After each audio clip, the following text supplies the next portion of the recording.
আসসালামু আলাইকুম ভিউয়ার্স। আজকের ভিডিওতে আমরা জানবো কিভাবে গ্যারিনা ফ্রি ফায়ার হয়ে উঠল বিশ্বের অন্যতম জনপ্রিয় ব্যাটেল রয়্যাল গেম। শুরুটা ছিল একদম সাধারণ, কিন্তু ধীরে ধীরে গেমটি দখল করে নেয় কোটি কোটি গেমারের মন। তাহলে চলুন ফ্রি ফায়ারের যাত্রা শুরু থেকে শেষ পর্যন্ত ঘুরে আসা যাক।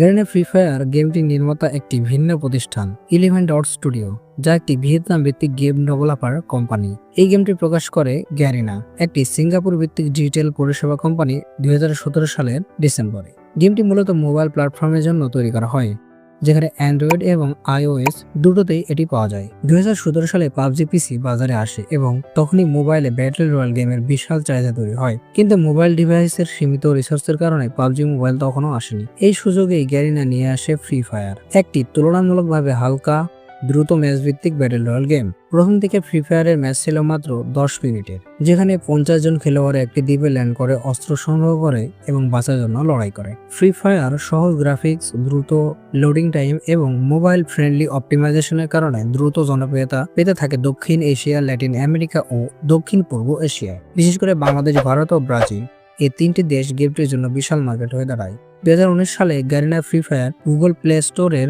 মোস্ট ডাউনলোডেড গেম খেতাব পায়। 2021 সালে ফ্রি ফায়ার ম্যাক্স ভার্সন আনা হয়, যেখানে উন্নত গ্রাফিক্স, অ্যানিমেশন ও ইউজার ইন্টারফেস যুক্ত করা হয়। এছাড়া গেমটির ভিতরে যুক্ত করা হয় নানান ধরনের ক্যারেক্টার, পোষা প্রাণী বা পেট, স্কিন এবং ইভেন্ট, যা গেমটিকে করে তোলে আরো বেশি আকর্ষণীয়।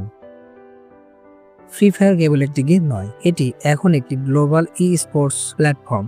Garena free fire world series বা FFWS আয়োজন করে, যেখানে লাখো ডলার পুরস্কার জিতছে টিমগুলো। বাংলাদেশেও তৈরি হয়েছে বড় একটি ফ্রি ফায়ার কমিউনিটি। রয়েছে বহু ইউটিউবার ও প্রফেশনাল গেমার, যারা গেমটিকে ক্যারিয়ার হিসেবে বেছে নিয়েছে।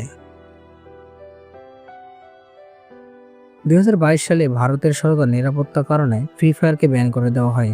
এছাড়া বাংলাদেশ সহ বিভিন্ন দেশে এটিকে ব্যান করা হয়। তখন গেমটি তাদের ম্যাক্স ভার্সন নিয়ে আসে এবং সেটিতে নতুন আপডেট ও ইভেন্টের মাধ্যমে গেমটি আবার গেমারদের হৃদয়ে জায়গা করে নেয়। বর্তমানে এই নিষেধাজ্ঞা অনেকটা শিথিল বা নেই বললেই চলে। ফ্রি ফায়ার প্রমাণ করেছে একটি ভালো আইডিয়া সঠিক সময়ে বাস্তবায়ন করলে বিশ্ব জয় করা সম্ভব। মোবাইল গেমিং জগতে গ্যারিনা ফ্রি ফায়ার একটি বিপ্লব এনে দিয়েছে, যা ইতিহাসে চিরস্মরণীয় হয়ে থাকবে। আপনিও কি একজন ফ্রি ফায়ার খেলোয়াড়? তাহলে নিচে কমেন্ট করে জানান আপনি প্রথম কবে গেমটি খেলেছেন। ভিডিওটি ভালো লাগলে লাইক দিন, চ্যানেলটি সাবস্ক্রাইব করুন আর বন্ধুদের সাথে শেয়ার করতে ভুলবেন না।